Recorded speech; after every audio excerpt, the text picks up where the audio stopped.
नमस्कार, नीलम फॅशन क्रिएशनमध्ये तुम्हा सर्वांचं खूप खूप स्वागत आहे. आजच्या व्हिडिओमध्ये मी तुम्हाला बाही कशी तयार करायची असते तर हे सांगणार आहे. तर त्यामुळे तुमची बाही शिवताना कुठेही बिघडणार नाही किंवा चुकणार नाही आहे. तर इथे पहा, हे दोन ज्या बाह्या आहेत त्या अस्तरच्या आहेत आणि इथे ह्या दोन बाह्या ज्या आहेत त्या मेन फॅब्रिकच्या आहेत. हा प्रिन्सेस ब्लाऊज आपण कटिंग केलेला आहे. याची ही स्लीव्ज आहे. इथे पाहू शकता, या पद्धतीने मी प्रिन्सेस ब्लाऊज कटिंग केलं आहे. याचं कटिंग आपल्या चॅनेलवर आहे. पेपर कटिंग मी दाखवलं आहे. त्याचबरोबर याच साईजचं एका ब्लाऊजचं मी फ्रंट पार्टचं स्टिचिंगसुद्धा तुमच्याशी शेअर केलेलं आहे.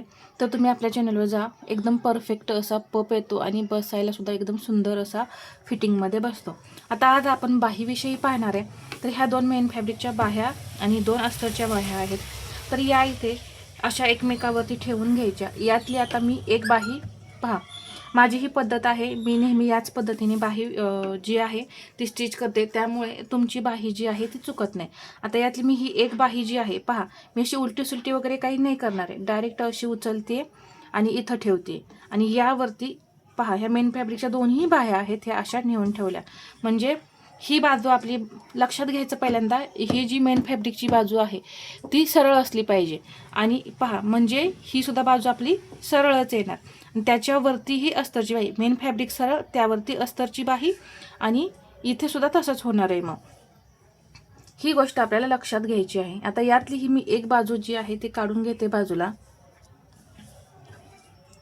आणि स्टिच करायचं आहे. तर अगदी कडेला मी ही स्टिच करणार आहे. आता इथे पहा काठ आहे, तर तुम्ही इथे पाहू शकता की हा काठ आहे. तर यातली हे जे आहे एवढंच आपलं शिलाईमध्ये जाणार आहे. तर अगदी व्यवस्थित असं ठेवून घेते. पहा, दोन्हीकडे कुठेही कमी पडली नाही पाहिजे.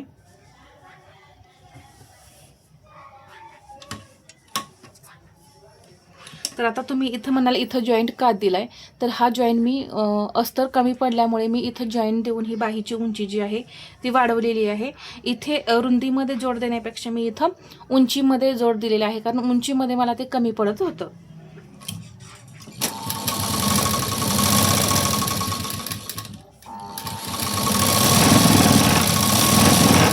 आणखीन एक गोष्ट, अस्तरला जोड आहे म्हटल्यानंतर हे जोडची जी शिलाई आहे, म्हणजे इथं हे जे मार्जिन आहे ते नेहमी वरती आलं पाहिजे आणि हे पहा सरळ बाजू अशी खाली झाली पाहिजे. म्हणजे जेव्हा आपली पूर्ण बाही तयार होईल तेव्हा हे फक्त वरती दिसेल, हे असं शिलाई केलेलं कापड हे दिसणार नाही.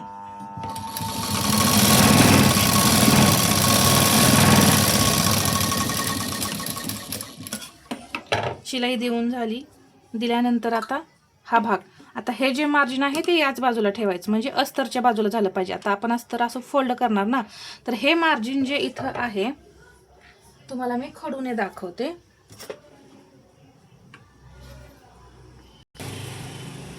पहा, इथे हे जे मार्जिन आहे, इथं शिलाई दिली, हे मार्जिन आपलं शिल्लक आहे.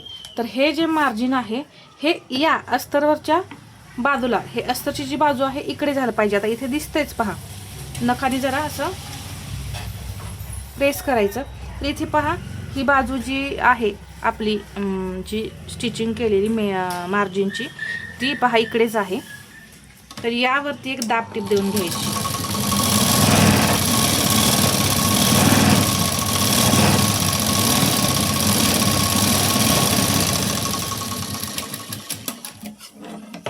आता ही टीप देऊन झाल्यानंतर अशी ही बाही आता आपल्याला पहा फोल्ड करायची. अजून एकदा असं नखाने सुद्धा प्रेस करू शकता, काही प्रॉब्लेम नाही. पहा, अशी केल्यानंतर आता तुम्ही इथे एक टीप देऊ शकता किंवा नाही दिली तरी काही अडचण नाही. आता मी अगदी कडेला पहा असा हा कपडा ठेवत ठेवत पहा, हे जे कापड आहे ते असं या बाजूला सरकवत आहे. यामुळे काय होणार आहे, फिनिशिंग येणार आहे. इथे हे जे काठ आहेत ना ते सरळमध्ये तयार होणार आहेत, कुठेही असे वाकडे वगैरे असं दिसत नाही आपले. पहा कापड पहा सरळ झालं असं. आता इथे मी शिलाई देते.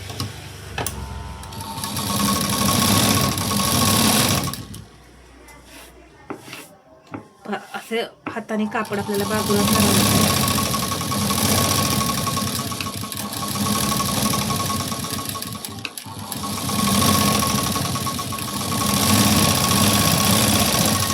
आणि एकदम कडेला टीप दिली.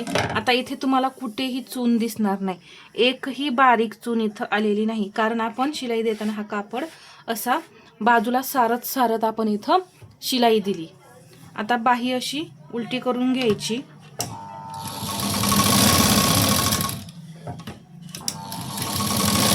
आणि आता पूर्ण अशी शिलाई देऊन घ्यायची.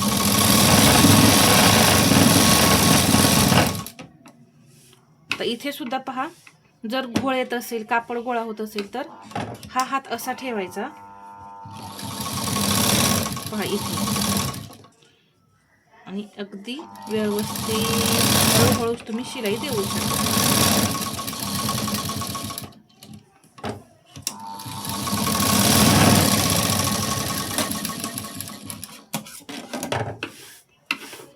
आता इकडून पाहायचं कुठे फुगा वगैरे आलेला आहे का, कुठे दिसतंय का घोळ वगैरे नाही. या पद्धतीने तुमची ही बाही तयार झाली पाहिजे.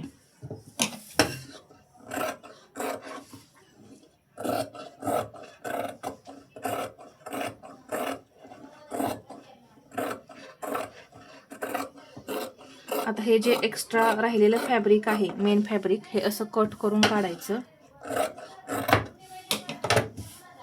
आणि फिनिशिंग सहित आपली बाही एक तयार झालेली आहे. आता आपण दुसरी सुद्धा याच पद्धतीने तयार करून घेणार आहे. अगदी कडेला असं पहा ही बाही ठेवून घ्यायची. दोन इकडे पहा, आता इकडे कसं अस्तर बाहेर निघले तर तसं न करता पहा असं व्यवस्थित ठेवायचं.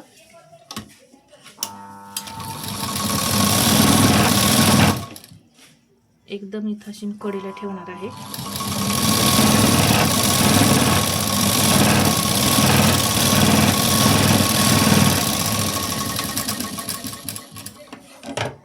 आता जसं सेम मगाशी केलं त्याच पद्धतीने असं नकाने पहा, थोडा जरी हात फिरवला तरी फिनिशिंगला सुद्धा खूप फरक पडतो.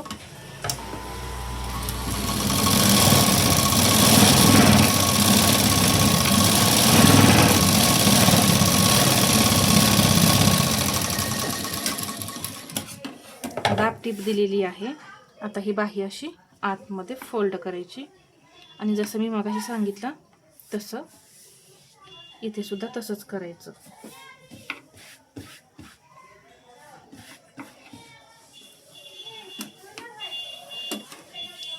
पहा इथे या पद्धतीने. आता आपण इथे शिलाई देऊन घेऊ. शिलाई देताना सुद्धा कापड व्यवस्थित पकडतच शिलाई द्यायची. अगदी हळूहळू शिलाई दिली तरी सुद्धा चालणार आहे. पहा असा कापड सारखा बाजूला सारत आपल्याला शिलाई द्यायची. असे सारखं बाजूला सारत राहायचं.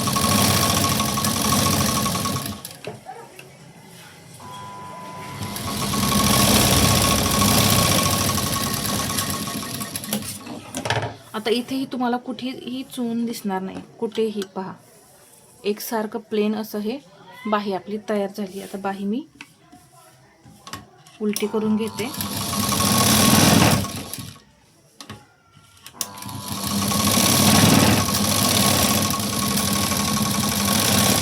या हाताचा वापर पहा असा प्लेन ठेवायला करायचा. पसरूनच हा हात याच्यावरती असा ठेवायचा.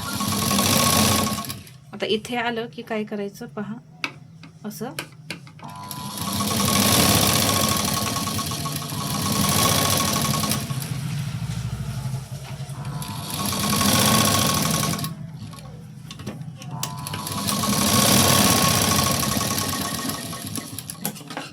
आता हे एक्स्ट्राचं कापड कट करून घ्या. आता आपण ह्या ज्या शिवलेल्या बाया आहेत त्या बरोबर आहेत की नाही हे कसं ओळखायचं तर ते मी तुम्हाला सांगते. हे कापड आपलं एक्स्ट्रा जे आहे ते कट करून काढून घेतल्यानंतर इथं हे दोन्ही पार्ट बरोबर आहेत का हे पाहायचं. तर आहेत पहा, इथे हे बरोबर आहे, इथे सुद्धा हे बरोबर आहे. तर आता ह्या बाह्या अशा पहा अशा समोरासमोर ठेवायच्या. हे असं जसं की मी आता ठेवले, तर खोल खड्डा असा दोन्हींचा वरती आला पाहिजे. अशा समोरासमोर पहा, हे दोन्ही भाग म्हणजे असे समोर आले पाहिजेत. अशा समोरासमोर ठेवले, हे दोन्ही खड्डे जर वर आले तर तुमची बाही बरोबर तयार झाली.